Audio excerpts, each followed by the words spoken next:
right. I am excited about this conversation. I'm Catherine Sidman. We are on the Good Life Gang high stakes stage at Planet 13. It is Cannabis Week in Las Vegas. There's a little convention happening down the road, and these fine professionals all took time out of their busy day to beef it out over cannabis versus cannabis. I want to start out with a show of hands. Who loves the plant? All right, we have that in common. Based on that and how we're all working in the space, I would love for you each to do a brief introduction. I don't need your whole life story, although I bet it's fascinating. But a brief introduction specific to how you play in the cannabis space, and the terminology that we're going to use, because it's all cannabis, friends, is we're talking about hemp and state regulated markets. So over here, I've got representation from the hemp industry, and down to my right, I have representation from state licensed operators. And we're talking about the tension between those two marketplaces. So let's go ahead and start out right here, and we're going to do a brief introduction, and then we're going to come out swinging professionally. How's that? Sounds great. Great, let's go. Hi, everybody. I am Pamela Epstein. I'm the Chief Legal and Regulatory Officer for Terpene Belt. Terpene Belt is a steam distilled hemp-derived essential oil company. We represent 1% of the total floral hemp grown by weight in the country, not for cannabinoids. So we sort of support the whole in that. Great. Danielle. I'm Danielle Bernstein. I am the president of Laurel Crest. We are a hemp ingredients manufacturer. So we are making everything that is downstream from CBD or CBG crude. So it goes to distillate, isolates, and things of that nature. We are also distributing different cannabinoids in the space if we're not making them. So we have a pretty wide range of capabilities, including custom blending and finished product manufacturing. My name is Autumn Carsey, and I am the owner and founder of two companies, Cultivo, which is a design build firm, and I've built out labs, cannabis facilities, greenhouses all over the world. And more recently, I'm the CEO and founder of a company called Artemis Co-Pack, and we have a 67,000 square foot solventless manufacturing facility located in Northern California. We also have a few farms, and we do white labeling and co-packing for our clients. Thanks, Autumn. Don. My name is Don Romero, also known as Distillate Don. I have a company in New Mexico. We manufacture cannabis concentrates and edibles, and I also do a podcast called The Farm Table. I want to start with you, Don. New Mexico is a really tough market. Yeah, getting New tough. Mexico is an economically challenged state. It has a very wide open back door to a lot of substances from a lot of different places who are not state regulated operators. And you're up against it in that market. How much of the challenges that you face as a business come from hemp-derived intoxicating products that are sold at non-cannabis retail, like not licensed retail in the state? Does that give you a headache? A huge part. It's a huge headache, specifically because of Texas. So New Mexico relies on kind of the cannabis tourism from Texas being a prohibited state. Mm-hmm. So with hemp derivatives or hemp isomers, it creates a really muddy area to where a lot of Texas consumers are just buying from smoke shops, gas stations, whatever. And yeah, it definitely takes from the regulated market. And same in New Mexico. You know, hemp products aren't as prevalent in New Mexico because it's not a prohibited area. But yeah, it definitely creates a muddy area where people don't know the difference in the products. Right. And yeah, it's weird because obviously the hemp companies fall under completely different regulation than we do, for basically the same products in a lot of senses. And so, yeah. And then the golden thing is the hemp companies can sell to any state, I don't know, whatever. They can ship it and we can't. So it really puts kind of handcuffs on us selling our products in our area, whereas the hemp companies can, are free and unregulated in a sense. Pamela, how much of the work that you do with your constituency in the hemp space is reflecting back? So here we have what should be, who should be maybe our allies in the cannabis space to move the entire cannabis industry forward, but there's a lot of tension between these two markets. How do you see that reflected in the work that you do? Well, it's always hard. You've got two industries that were built off of a system of conflict, right? So from 1970 on, everything was Schedule 1.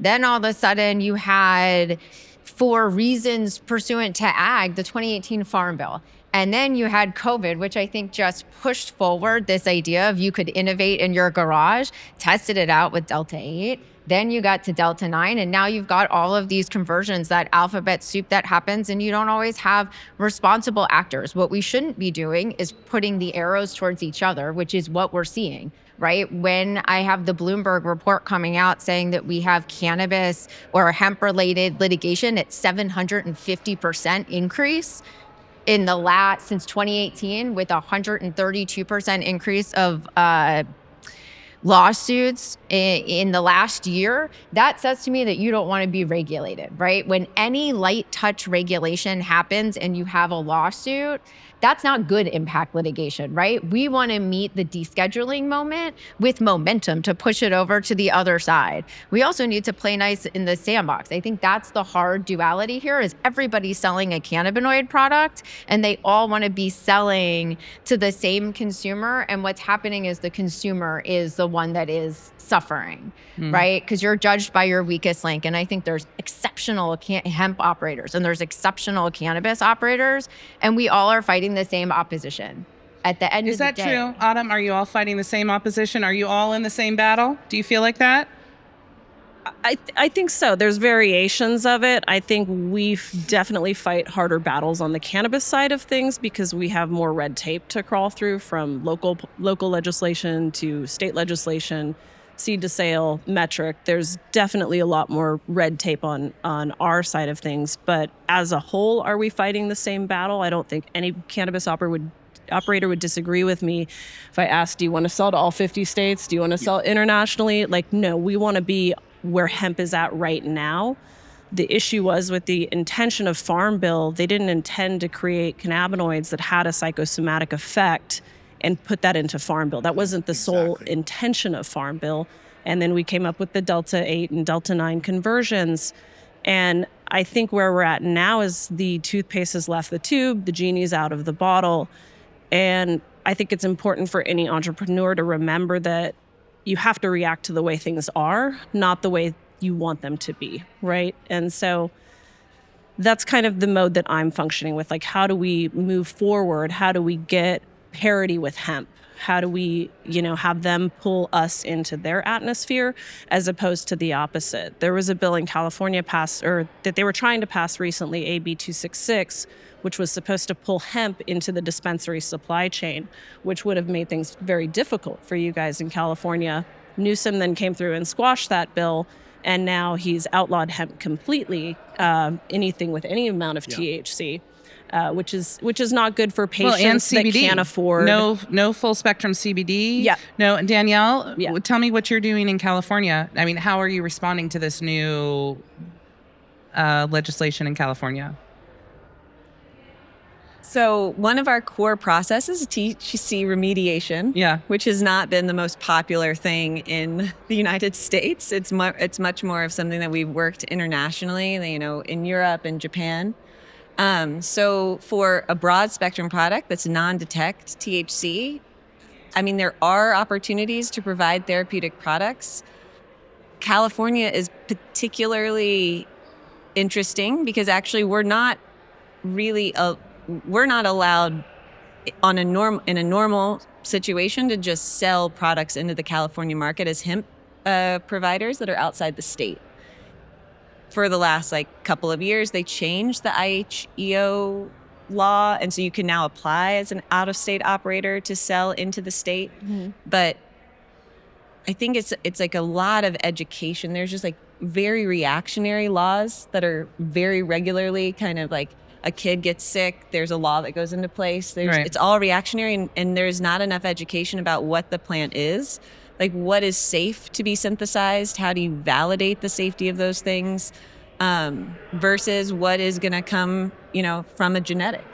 And I mean, I think that it's been really wild. I've had every experience from a metric pre-roll operator asking if he could turn THCA isolate into THC, to one of the largest gummy brands in the United States didn't know that CBG came from a genetic. They thought it was converted. Oh. So like the lack of education even in our own circles is like a pretty remarkable thing. So then you take that to the regulatory level and into the government. And I mean, I feel like no one knows what they're actually talking about. So I think that that's also part of the challenge and like coming together to educate, not just the consumer, but also our own industry own industry operators, which is that's like just a pretty large task when you're also just trying to keep your business, profitable. I think there's a large level of deception that I think a lot of hemp companies play a role in, and it comes down to the consumer education. And what Autumn kind of touched on is CBD and hemp-derived products are not supposed to be intoxicating, and they're not supposed to be psychoactive.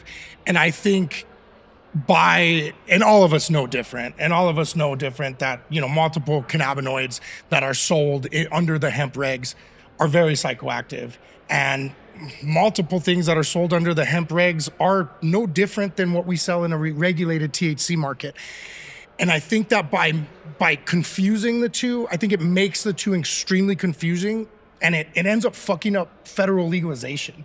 And I think that it puts a bad name to normal cannabis operators that are trying to be upfront. And I mean, we go to great lengths to put all the warnings and everything, how intoxicating the product is, and don't operate machinery, and don't use if you're pregnant, and all this stuff. And we're really pushing the kind of an honest side of it of, yes, this is intoxicating, be careful, don't take more than so many milligrams at a time, ease into it, to where I think the hemp side just kind of has this open, like, it's all CBD, it's all, it's not going to affect you. And you have places, like I said earlier, Texas, where they don't want people getting high. Yeah. They don't want people getting high, so they're getting pissed off because everybody's getting high. And they're not able to control it. Yeah, they're definitely not wanting us to get high, Pam. Pamela, what do we say? I think, Don, what you're saying is it's an authenticity problem, right? Yeah, huge. I think that happens from the federal level down, right? There should never be a circumstance, Minnesota being one of them, where after they pass a law, they say, I don't know what I did. Like, that's just a failure of integrity and honesty, and you're going to lose more than you gain. That's what the Miller Amendment is, right? The Miller Amendment is the pendulum swinging back harder the other way. And that's Tell not us what the good. Miller Amendment is. The Miller Amendment, for those of you who don't know, we're in a Farm Bill reauthorization period. And it is a rather prohibitionist approach to closing that loophole.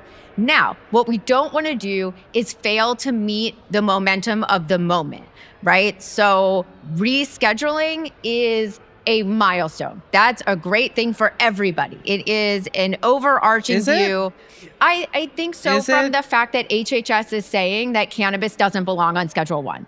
Now, I think everybody can agree that we want descheduling with regulation, because that's the difference between what's tracking with cannabis, in that it is going through a rescheduling, and hemp has arguably already descheduled cannabinoids. And in the middle, you have coming together of regulation. So if you take something like a catalyst like Miller that is an overreach, and you say, hey, no, we have to pull these things together, we have to unite these two sides of the same cannabis sativa L coin, that's meeting the momentum. Because in Congress, just like in California, where you had the emergency rules come back, this is what's going to happen across the country. I think that the court cases are demonstrating that we're going to go the other way. Preemption doesn't work that way. In the Farm Bill, it's narrowly tailored to transportation. everything else is driven state by state. And I think even in Texas, you're starting to see the hearings that are coming back full throttle. And they say, this is weed. You're telling us it's hemp. It's Farm Bill compliant. That doesn't mean what you think it means. But we're all in that same boat. So when I say rescheduling is good, it's a good moment to set up momentum. If you lollygag there and you allow this to advance, hemp is going to, there's an inflection point where cognitive dissonance no longer works. I think you're right. I think it is going to force rescheduling, which I don't believe in. I've never heard of a mom and pop codeine manufacturer. Yeah. So I think rescheduling hurts all of us, smaller independent cannabis businesses. I think we do need descheduling, which you're right. The hemp bill has provided kind of a descheduling platform, but I think because it's not honest in a sense, and because it's not, necessarily so forthcoming, there's that level of deception. I think it's going to force us into reschedule, and we're not going to get to deschedule because of that. Autumn. And can we be clear that we're just talking about the same plant here? Yeah. It is the same plant. Yeah. There is no cannabis. There is no hemp. I've been to these big hemp farms, and it is cannabis. It is just under a different Bill of Rights through the Farm Bill. Go ahead. Yeah. I want to hear you finish your thought, and then I want to hear you talk about rescheduling too. Yeah, and so it is the same plant. The intention of Farm Bill, again, was not to create a psychosomatic effect. There are more hospitalizations and more reports of children getting high because they're able to buy it out of a gas station. Is hemp kind of deceptive in the industry because they're trying to sell as much product as possible? I remember when the first hemp bust came out and Farm Bill was initiated, and then they had CBD pillows and CBD leggings for women, and Lululemon was selling, everybody jumped on the CBD train, and it crashed because so many people tried it because they tried a bullshit CBD product, a CBD pillow, and they said that doesn't work. Right. And we lost a lot of potential patients who could be really helped by effective medicine because we were putting out ridiculous products. And that's a place where you feel like you're competing against hemp. I think Danielle also feels like, and I don't want to speak for you, but you're competing against shitty operators. Yeah. Autumn and Danielle, it's right that you two are next to each other because you both have exceptionally beautiful facilities, GMP facilities, absolutely magnificent that you've built out. And that's not the everyday operator. So we vendor validate by visiting where things come from. Yeah. When we are buying things. And so, we haven't been able to stay completely out of the D8 market. There was so much need, we're asked all the time, but we're actually, so in the process at the beginning, and to date, the competition, if Laurel Crest is making it under a GMP roof with pharma grade, build out. Fantastic. That's amazing. Versus same competition, same price pressure, everything. Someone who is literally operating in a car garage. Yep. Mm-hmm. That is a very difficult landscape to play in, And so I think that what we find, which is funny that it's cannabis versus cannabis. I do want to bring up specifically THCA. I think that is a really interesting hot topic in this, and we're not talking directly about it, but we thrive working with cannabis operators who want to cross state lines because we appreciate that y'all have had to do so much compliance work. And it actually we've created that value on the other side in hemp that means something to those companies, whereas there's a lot of companies in our competition where it doesn't mean anything. And so if you're looking for, just the bottom price of whatever it is, it could be a 7-letter thing. We haven't ever really invested in chasing that. And so we've, I would say D8 we do work with, D9 as well, but really trying to stay within what the plant actually makes. Mm-hmm. And then looking at, how do we continue to educate and advance our own capabilities. For instance, CBC right now, the majority of the CBC in the market is coming from a synthetic material. And so I think being really transparent, knowing the purity levels of those things, being able to be honest about the source of things that we're not making in-house, and kind of bringing that all under these vendor verification validations.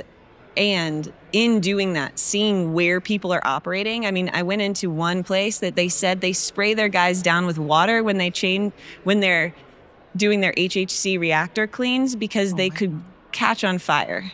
I was like, That's what? Wow. And with Like, that, really, but in the on the hemp side, there is crazy. That's crazy. I've heard the craziest things, and I think that what's interesting and where we do need to come together in like how we approach legislation is that I see everything cross my table, everything from like, because hemp operators are so outside the bounds of, it's like they forgot there's laws, right? And so it's everything from like, hey, can you get me some Cat 3? Definitely not a legal transaction, to, I need 1 part per million CBD isolate to go to Japan. Like we're spanning all of those conversations, or we hear them all. They all come across the table as like, if that is all normal, like you could be asked to ship hot product to Mexico and your next meeting is like, I need under 1 part per million THC in this isolate. So it's we're gonna need to wrap it up because it's time for our next panel. But I think that leaving it on that note of there's a huge variation. There's a huge variation of quality in state regulated operators, not as much because they have such a high bar of entry, but especially for our hemp space, there's a huge variation, and it's really important to consumers to know where they get their product. I want to give everybody a chance to kind of get in some final thoughts and how can people get a hold of you? Let's start with Don, and then we'll end up right down here with Pamela. You can find us on social media at Farmers Brands and Farmers Media. And you could find us in New Mexico dispensaries all across the state and hopefully more states soon. Yeah, thanks, Donnie. Just want to cut back to your descheduling, rescheduling for a moment. And I think that rescheduling could be a positive step forward, but I know that it's driven by the pharmaceutical companies, and the drive for that is to patent, different cannabinoids so that they can put them into pharmaceutical products. I still think that states' rights will remain states' rights issues, and that those recreational cannabis markets probably will not change a whole lot from that. And you will see banking allowed, and you will see investors get brave again and want to enter the cannabis industry. So I think it has some pros and cons to it. Of course, we all want descheduling, but I think that you have to get 1 foot in the door before you kick the entire door down. To Pamela's point about momentum, like it's a momentum. It's stage. a process, and no legislation is passed perfectly the first time around. It's several iterations all the way through, and it takes years and years and years. So, Autumn Carsey, you can find me at autumn_cultivo on Instagram, and Artemis Co-Pack is our co-packing facility. Awesome. I'm Danielle Bernstein, Laurel Crest. All of our handles are Laurel Crest. And I want to take this opportunity to invite you guys to come see our facility. If you're ever in Oregon, I would love to have you out. No one here, Kat is the only person who's actually been to our facility. I love Laurel Crest. And I think that getting more deeply involved in the descheduling and regulations conversation, and like having events like this is super important to start talking about what we are seeing actually across the industries, and seeing where we can, lift up the good players that are all for the plant.